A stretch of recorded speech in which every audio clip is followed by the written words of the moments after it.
자, 보호의 원자 모형 에너지 흡수와 방출에 대해서 설명하겠습니다. 자, 앞에서 배웠듯이 광자의 에너지는요, 플랑크 상수 곱하기 빛의 진동수 nu, 요거는 그리스 문자 nu라고 했죠. 자, 그래서요, 광자의 에너지는 이 진동수가 커지면 커질수록 에너지가 큽니다. 그래서요, 그 가시광선 계열에서요, 바이올렛이 있고 이제 레드 계열이 있는데요. 레드 계열이 진동수가 낮고 바이올렛 계열이 진동수가 크죠. 그래서 에너지가 어떻다는 거예요. 크고 얘는 에너지가 작다라는 거예요. 자, 그 다음에 매우 중요한 내용입니다. 수소 원자의 에너지 준위는요, 요렇게 나타냅니다. E 이꼴 마이너스 n제곱 분의 13.6 일렉트론 볼트예요. 자, 요거는요, 유도를 물리학 1 과정에서 할 수 없습니다. 물리학 2 과정이기 때문에 요거는 좀 외워주세요. 자, 화학에서는 요거를 좀 다르게 배우죠. 에너지가 마이너스 1312 n제곱 킬로줄 퍼 몰이죠. 얘는요. 그렇기 때문에 단위가 다르기 때문에 숫자가 달라지는 건데 요거는 표준이 아닙니다.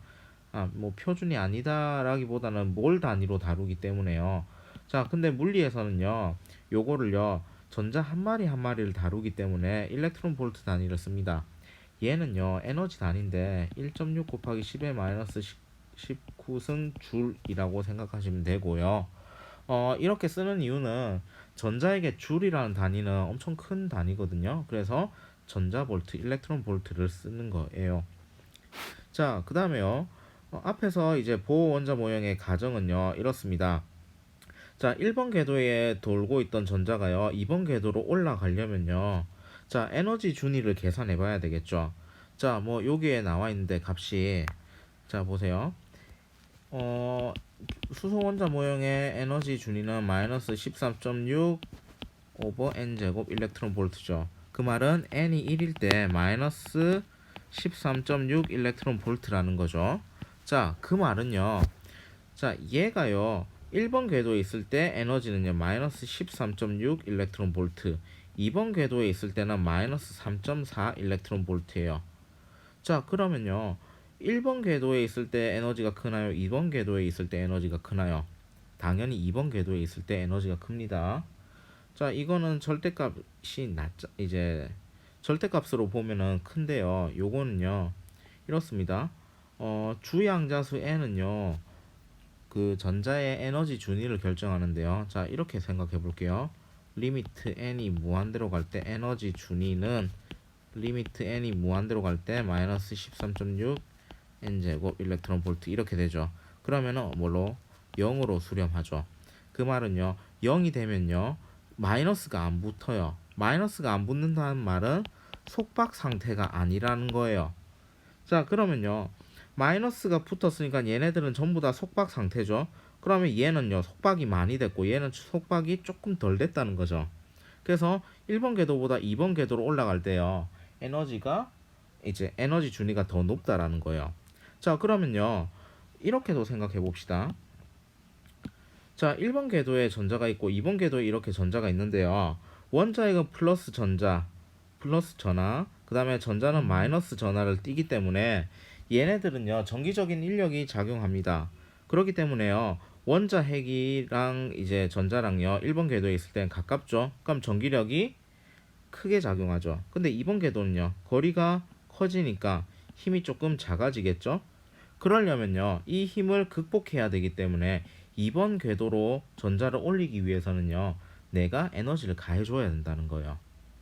자, 그래서 이렇습니다. 다시 돌아가서, 자, 1번 궤도에서 2번 궤도로 올라갈 때는요, 반드시 에너지를 흡수해야 됩니다. 에너지를 흡수. 왜 그러냐면은 에너지 준위 값이요, 얘는 마이너스 13.6 일렉트론 볼트였고요. 두 번째는요, 얼마였어요? 마이너스 3.4 일렉트론 볼트였으니까 얼마만큼? 플러스 10.2 일렉트론 볼트만큼의 에너지를 공급해 줘야 된다는 겁니다. 근데요, 2번 궤도에 있다가요, 1번 궤도로 다시 내려오게 되면요, 얘가 흡수했던 에너지를 다시 어떻게 해야 되냐면 방출해야 돼요.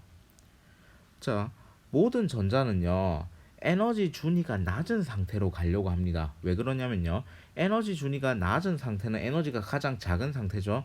그 말은 가장 안정한 상태이기 때문에 그렇습니다. 그래서요, 얘가 에너지를 받아서 이렇게 들뜬 전자는요, 열심히 2번 궤도에서 놀다가 이제 놀 만큼 다 놀았으면 다시 1번 궤도로 돌아와야 됩니다. 그때 에너지를 방출하는 거예요. 근데 이때 방출하는 에너지는 전부 다 무슨 형태냐면요, 빛의 형태입니다. 정확하게 이야기하면 전자기파거든요. 자, 근데요, 요거에 따라서요, 이제 계열이 나눠지는데요. 자, 얘가요, 2번에서 1번으로 떨어질 때는요, n이 1일 때는 마이너스 13.6 일렉트론 볼트였죠. 2에서 1로 떨어질 때는 어떻습니까? 10.2 일렉트론 볼트만큼 차이가 나죠. 그 다음에 이제 3에서 2로 떨어질 때는요, 뭐 한 1.9 정도 나죠. 급격하게 줄어들죠. 자, 그거를요, 계열로 설명을 한 겁니다. 자, 첫 번째는요, 얘는요, n은 1로 떨어지는 거예요. 자, 얘 가능한 게 2에서 1로, 3에서 1로, 4에서 1로, 5에서 1로, 6에서 1, 7에서 1 이런 식으로 쭉 되는데요. 얘네들은요, 에너지 갭이 이만큼 커요. 그래서요, 얘를 조사해 보니까 전부 다 얘는 UV 계열이래요. 전부 다 UV 계열이래요. 자, 두 번째는요, n은 2로 떨어지는 경우죠. 그러면 3에서 2, 4에서 2, 5에서 2, 6에서 2 이런 식으로 떨어지는데요. 1번 계열보다 어떻습니까? 에너지 갭이 조금 작죠. 그래서 얘는요, 뭐냐면 우리 눈에 보이는 가시광선 계열이래요. 그 다음에요, 얘는 n에 3으로 떨어지는 거거든요.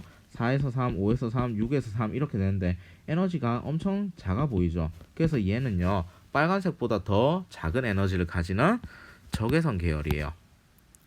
근데요, 얘네들은 발견자의 이름을 따라서 이제 얘는 첫 번째는 n은 1로 떨어지는 건요, 라이몬 계열. n이 2로 떨어지는 건 발머 계열. n이 3으로 떨어지는 건 파셴 계열.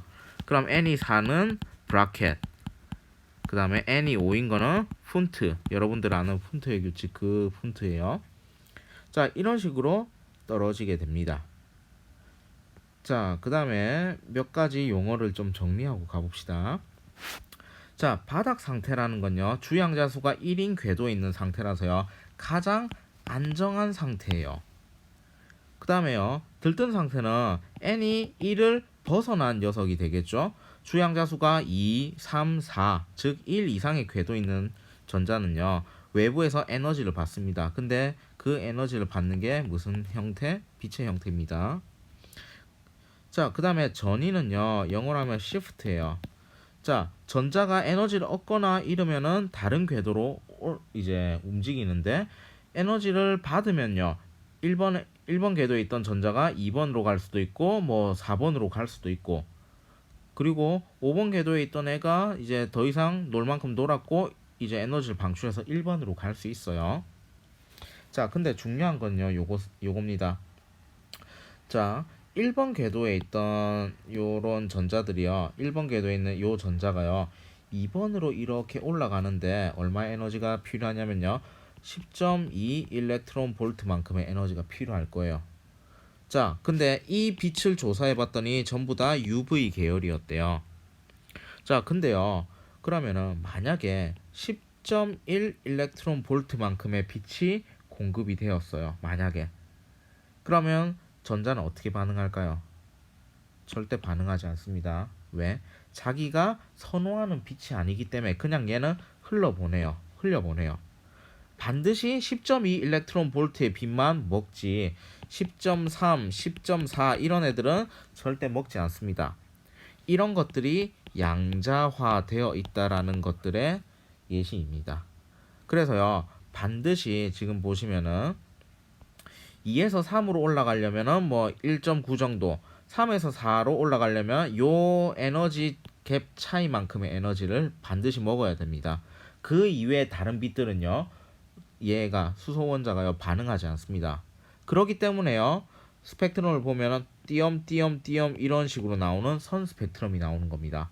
만약에 이런 것들을 뭐 10.1, 10.4 뭐 이런 애들까지 다 반응하면요, 스펙트럼이 경우에 따라서 막 지맘대로 이렇게 경우에 따라서 계속 다르게 나오겠죠. 이런 것들이 양자화된 것의 특징입니다. 자, 이번 시간은 에너지 흡수와 방출에 대해서 했고요. 다음 시간은 수능에서 가장 많이 출제되는 리츠의 결합 원리 하겠습니다.